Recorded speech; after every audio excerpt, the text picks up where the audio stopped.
بسم اللہ الرحمن الرحیم۔ عزیز طلبہ، آج ہم نے اسم کی تقسیم پڑھنی ہے۔ اسم کی تقسیم بے اعتبار جنس کے اسم کی دو قسمیں ہیں، مذکر اور مؤنث۔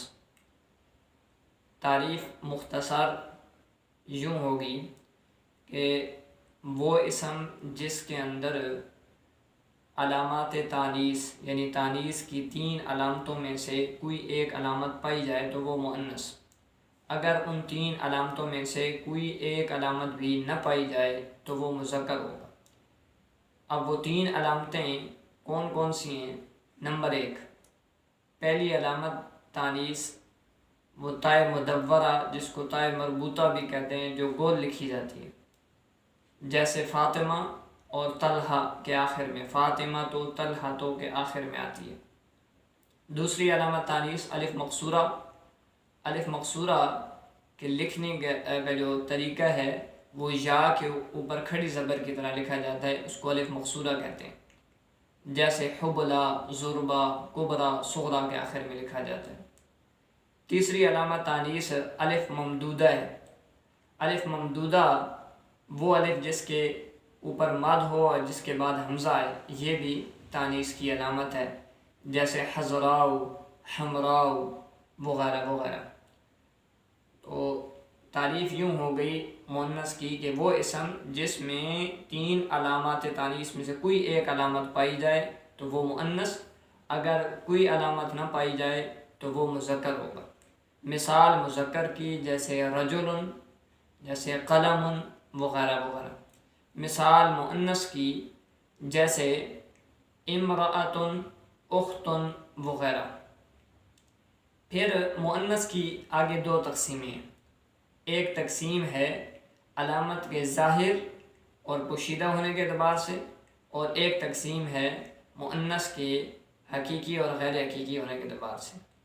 تو پہلی تقسیم ہم پڑھ لیتے ہیں کہ اگر اسم مؤنث کے اندر علامات تانیث میں سے جو علامت بھی پائی گئی ہے وہ ظاہر لفظوں میں موجود ہے تو اس کو کہتے ہیں مؤنث لفظی، جیسے فاطمہ تو، طلحہ تو وغیرہ۔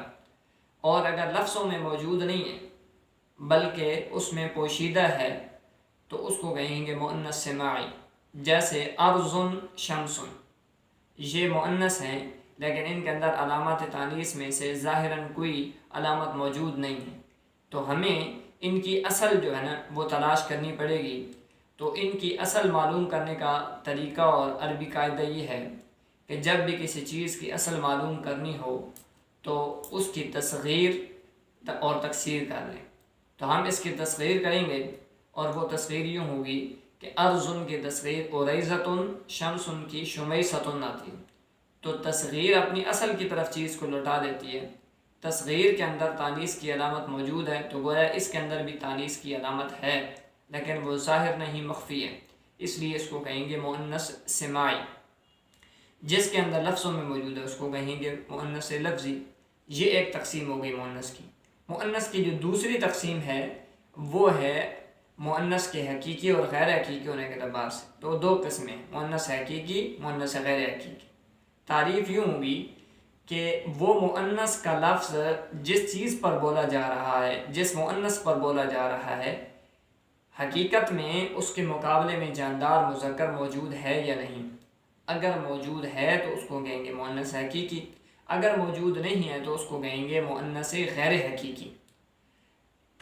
مثال اس کی جیسے امرأۃ، اب یہ مؤنث ہے اور یہ بولا جاتا ہے عورت پر، اور عورت کے لیے حقیقت میں اس کے مقابلے میں مرد مذکر موجود ہے جس کو عربی میں رجل کہتے ہیں، تو اس ایسے مؤنث کو کہیں گے مؤنث حقیقی۔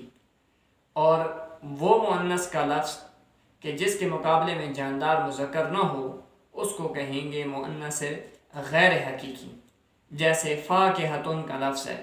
اب آخر میں تا مؤنث کے موجود تو ہے لیکن یہ جس چیز پر بولا جاتا ہے حقیقت میں اس کے مقابلے میں جاندار مذکر موجود نہیں ہے۔ یہ تقسیم ہو گئی ساری اسم کی بے اعتبار جنس کے۔ اس کے بعد اگلا جو باب ہے اس میں ہے اسم کی تقسیم بے اعتبار تعدد کے، تعداد کے اعتبار سے 3 قسمیں۔ نمبر 1 مفرد، نمبر 2 تثنیہ، نمبر 3 جمع۔ ہر ایک کی تعریف کر لیتے ہیں، پھر آگے ان کی تقسیم کریں گے۔ تو مفرد کی تعریف وہ اکیلا اسم جو ایک معنی پر دلالت کرے اس کو مفرد کہتے ہیں، جیسے رجل اور قلم اور طالب وغیرہ وغیرہ۔ اب یہ ایک لفظ ہے اور ایک معنی پر دلالت کر رہا ہے، اس لیے رجل سے مراد ایک مرد، قلم سے مراد ایک قلم، طالب سے مراد ایک طالب علم۔ اور وہ اسم جو دو پر دلالت کرے اس کو کہتے ہیں تثنیہ، اس کو تثنیہ کہیں گے۔ تو جیسے رجلان، قلمان، طالبان، اب یہ دو مرد، دو قلم، دو طالب علم، تو یہ تثنیہ کا لفظ ہو۔ تیسری چیز ہے جمع کی تعریف ہم یوں کریں گے کہ وہ اسم جو دو سے زیادہ پر، اب دو سے زیادہ جتنے بھی ہیں، تین ہیں، تین سے جتنے بھی لامحدود جتنے بھی ہیں، تو وہ دو سے زیادہ پر جو اسم بولا جائے گا اس کو کہیں گے مؤنث، اس کو کہیں گے جمع۔ جیسے رجل کی جمع رجال، قلم کی جمع اقلام، طالب کی جمع طالبون یا طالبین آئے گی۔ یہ پھر آگے بحث پڑھیں گے کہ طالبون اور طالبین کیسے آئے گی۔ یہ اسم کی باعتبار تعداد کی تین قسمیں ہو گئی، مفرد، تثنیہ اور جمع۔ اب ہم نے تثنیہ کی آگے تقسیم پڑھنی ہے۔ یہ جو تثنیہ ہے اس کو بنانے کا طریقہ کیا ہے؟ مفرد تو رجل موجود ہے، پہلے سے بنا ہوا ہے، مفرد اصل ہے، چونکہ مفرد تثنیہ جمع میں سے مفرد اصل ہے تو اس کو بنانے کا طریقہ ضروری نہیں۔ تثنیہ یہ مفرد سے بنتا ہے اور جمع یہ بھی مفرد سے بنتا ہے، تو اس کو بنانے کا طریقہ کیا ہوگا وہ ہم پڑھیں گے۔